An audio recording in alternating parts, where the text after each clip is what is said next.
In this video, I'm going to teach you how to make your own insert for your traveler's notebook. You can customize it any way you want. You can use paper that's thicker, thinner, dotted, watercolor paper, whatever you like. So grab your favorite paper and keep on watching.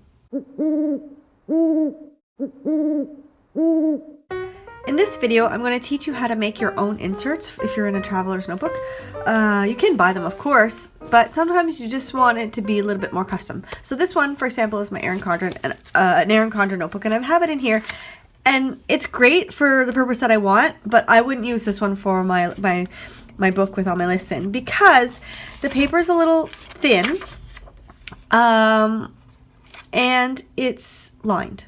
So I couldn't really do anything onto the page. I could add scrapbook paper, but it's also there's a lot of pages, and this book would be about this thick if it was mine. So I make my own. So all I do is I have a cover. I'll show you the back so it's easier. I have a cover, and then I have pages. That's all there is to it, and it's pretty simple because I'm in Europe. I've got A4. All I need to do if my my traveler's notebook is an A5.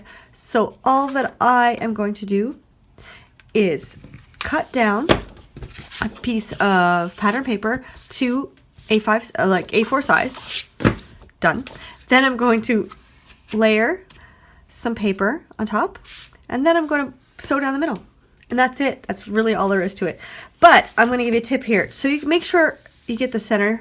You don't have to measure and put pencil marks and everything. A really simple way is to just fold the top page in half and then open it up again. And that fold acts as the line to guide your stitching. All right, so let's move over to the sewing machine. A couple of tips for you at the sewing machine. I'm just using, it's like gold thread that I happened to have in my sewing machine when I was fixing pants with a broken seam. So I'm not fussy. Maybe you want a brighter color. Maybe you want it to just be white or whatever color your paper is. It doesn't matter. Use the thread that you like. I'm just lazy and I don't want to have to bother to change it. Next up is put your paper in, put your foot down, and then with your wheel on the side, you can go down with the needle so that you can move the paper back and forth to make sure you get it on your fold here. And then one last tip here is the needle itself. I would go with like a multi-purpose universal or like a jean needle, especially if you're using a lot. Like I don't have too many papers here, but if you've got a big thick stack, you'll know if it's suffering and not going through.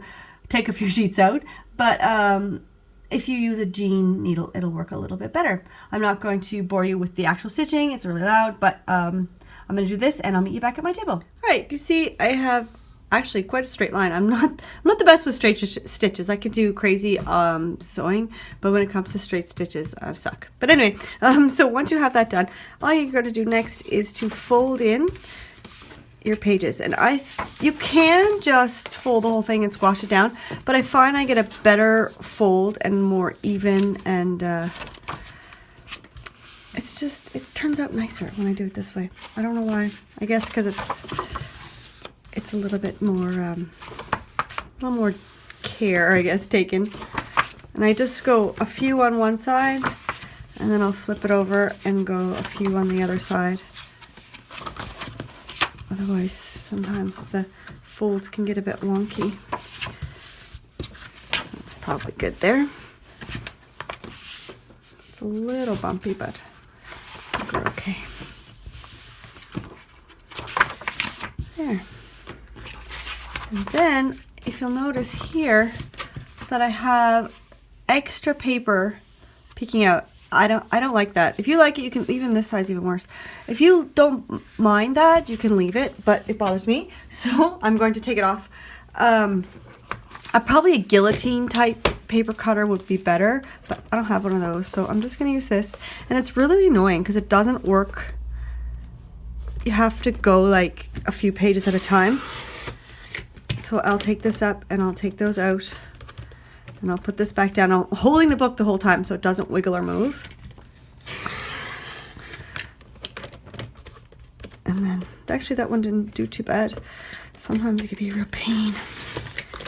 That was actually quick. All right, so then once that's done, if you like, which I do like, is to round all the corners. And sometimes it takes a while, depending on how many pages you have, because my papers are thick, so I can only do like, yeah, see, I already have too many. I only do a few at a time. So that was 2 and it was tough. Yeah, so you round all the corners up here, all the corners down there, cut your threads, of course, and you have a fantastic insert for your book. Here it is, all finished. It looks great. I love the way it turned out. If you made it this far, give me a thumbs up and don't forget to subscribe.